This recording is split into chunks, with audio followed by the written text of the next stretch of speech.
এই আমাদের 2 কাপ চা দিও তো। দিতেছি ভাইজান। একটু তাড়াতাড়ি চা দিও। দিতেছি আপা, আপনারা বহেন।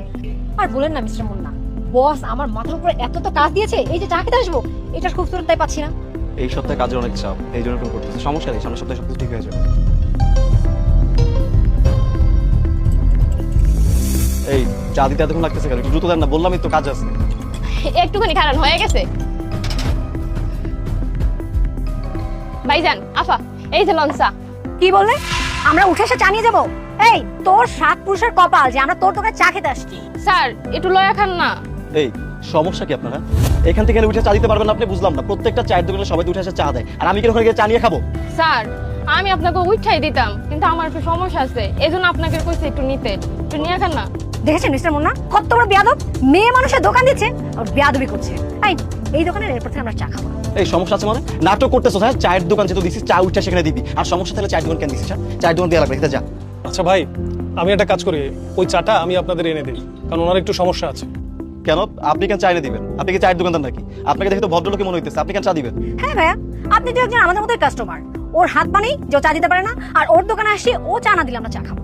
ঠিক আছে স্যার, আপনি ঠান্ডা হন। আপা আপনি ঠান্ডা হন। চা যখন বানাইছি, চা তো আপনাকে গিয়ে দিতেই হবে। দিতেছি।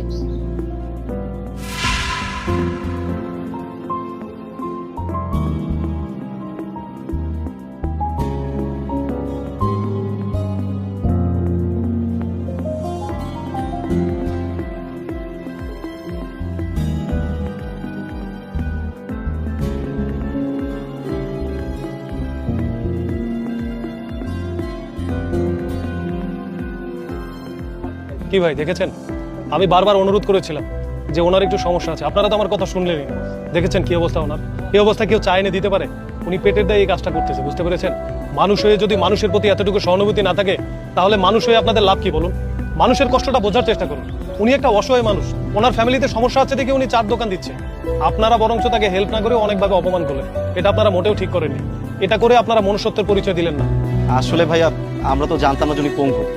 আর শুনলেন তো একটু আগে যে অফিসের ব্যাপারে কথা বলতেছিলাম, অফিসে এত কাজের চাপ, তাই মাথা একটু গরম ছিল, তাই না বুঝে কি নাকি বলে ফেলেছি। ভাইয়া প্লিজ, আপনি আমাদের ক্ষমা করে দিন। আমাদের আসলে এইভাবে ব্যবহার করার সাথে উচিত হয়নি। শুনুন, আমার কাছে ক্ষমা না চেয়ে যার কাছে অপরাধ করেছেন তার কাছে ক্ষমা চান। উনি অসহায় মানুষ, মনে কষ্ট পেলে আপনাদের অনেক বিপদ হতে পারে।